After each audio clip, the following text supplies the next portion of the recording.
Big bang सिद्धांत के अनुसार ब्रह्मांड की जो शुरुआत है वो 13.8 अरब साल पहले एक अत्यंत छोटे गर्म और ऊर्जावान बिंदु से हुई है।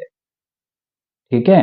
शुरुआत में सभी ऊर्जा और पदार्थ जो है ना एक बहुत ही छोटा और सघन मतलब बहुत डेंसर जिसकी डेंसिटी बहुत ही बिंदु के रूप में केंद्रित था ये। फिर अचानक इसमें क्या हुआ, इस बिंदु में एक प्रचंड विस्फोट हुआ। ठीक है। प्रचंड विस्फोट होने के बाद ये तेजी से फैलना शुरू कर दिया इसने। ठीक है। जिससे कण पूरे अंतरिक्ष में फैल गए और एक दूसरे से दूर जाने लगे। ठीक है। इस विस्तार के दौरान फिर ब्रह्मांड ठंडा होता गया, फिर प्रारंभिक कण बने जिसमें धीरे धीरे धीरे धीरे परमाणु, तारे और आकाशगंगाएं बननी शुरू हो गई। ठीक है।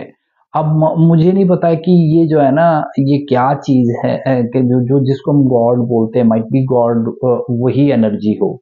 अब उसी एनर्जी से जो कोई किसी एनर्जी ने तो किसी कारणवश उसको फैलाया ही होगा, और फिर जो इतना सिस्टमैटिक कौन सा इंजीनियर था जिसने उसको इतना सिस्टमैटिकली फिर प्लेनेटोरियम बने, फिर गैलेक्सीज बनी, फिर जो है ना ब्रह्मांड बना। ब्रह्मांड की अगर हम बात करें, अगर जो हमारे बॉडी के अंदर भी सेल है ना उसका भी वही स्ट्रक्चर है जो ब्रह्मांड का है। ठीक है।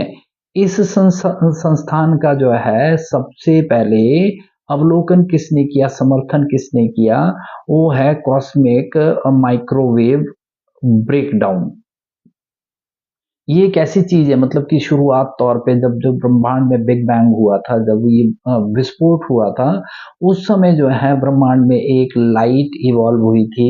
लाइट मतलब काफी तुरंत उसके बाद, तुरंत इन द सेंस 3,40,000 साल के बाद हुई थी, लेकिन अब के 13.8 अरब से तो बहुत प्रोपोर्शन इसका ऐसा है ना, तो इसलिए शुरुआती तौर पे जो वो लाइट निकली थी वो जो है ना बहुत स्कैटर हो गई, डिम थी वो लाइट, और वो धीमी धीमी धीमी धीमी आज भी आप ब्रह्मांड में का जो विस्तार हो रहा है ना उसमें देख सकते हैं इस चीज को। एक्चुअली नासा जो है ना, नासा स्पेस प्लेस, इनके अनुसार ही इसकी मेजरमेंट भी की जाती है।